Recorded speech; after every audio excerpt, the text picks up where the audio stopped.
It's meant a great deal. And the reason is that this is the top trial court, and it gives you the opportunities to deal with people in a way that you don't deal with them in any other court. It gives you the opportunity to see some of the problems of society and to deal as best you can effectively with those problems. And I wanted to be here because it was a court where very few blacks are elected.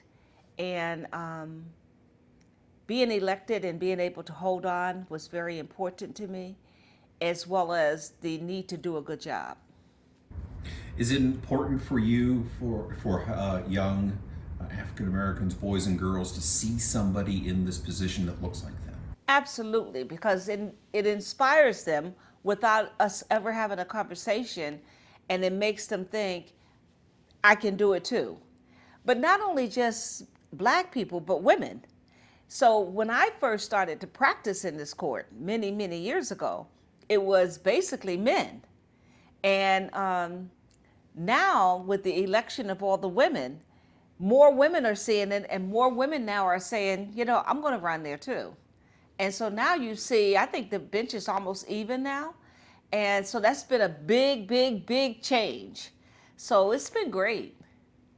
One of my fondest memories of being here is when I was elected president of the American Judges Association. The opportunity to serve, the opportunity to travel the country and see other judges, um, hear about their problems and help with the formulation of solutions, making friends, and helping the judiciary. That was probably one of my big highs.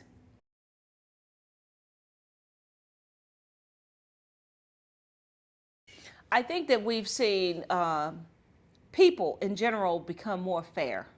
I think that we've seen people become more interested in the administration of fair justice. I can basically say without a doubt that even though I'm a little bit more conservative than a lot of the judges here, the interest of most of these judges is to be fair and to render justice.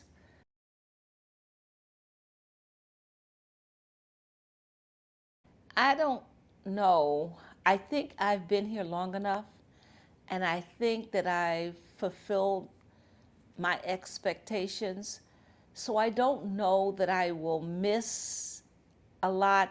When I first got on the bench, I missed the practice. Perhaps what I will miss is just the administration, getting on the bench, coming down here, going to work, solving problems, thinking hard. I've promised myself that as I retire, I'm not going to think hard. I've promised myself that I'm not going to do anything that's hard or difficult, and I don't want to think hard. Well, with that in mind, what are your hobbies? What are you going to do? I'm a golfer. I walk 6 miles every day. I was previously president of I'm of the Ohio Racquetball Association. And so I will probably do those kind of things. I'm going to do something that's easy, something that doesn't require a great deal of thinking, and something that's not a problem solver. I don't want to problems, I don't want to deal with them anymore. You know, golf is not easy.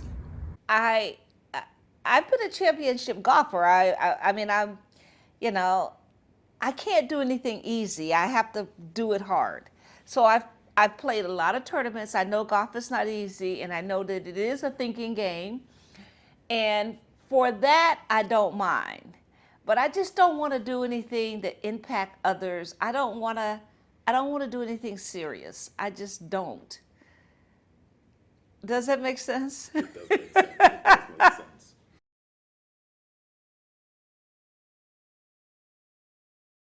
I think that you have to have a good understanding of the law.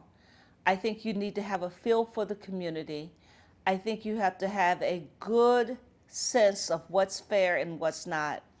And I think that you have to have a real interest in doing what's best for society. And I think that you have to stay balanced in your thinking about it. What do you mean by stay balanced? best. Well, you're not any better than anybody else. It's a job. Um, and I think that when you hear and everybody stands up when you come in the room, people call you high, your honor, all of that can go to your head. I think that you have to remind yourself that this is your job and that your duty and your obligation is to your community. And I think that that has to be first and foremost in your mind. Looking back on your career, what has been the hardest type of case for you to try? Kitty rapes. And those are hard because your heart melts. I mean, it's horrible. It's, you know, there's nothing that you can do for the person to really make them whole. And you look at these little kids, and I'm talking about kitty rapes of kids less than 13. You look at them and you know that even though they're going to leave the courtroom, they're going to have problems for the rest of their life.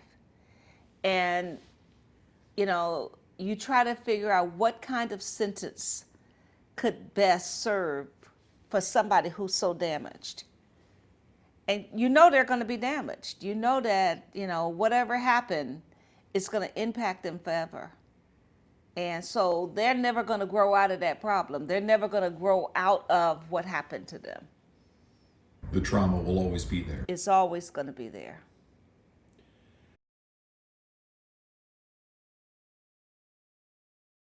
I think that it's one of the most rewarding occupations that you can endeavor to have.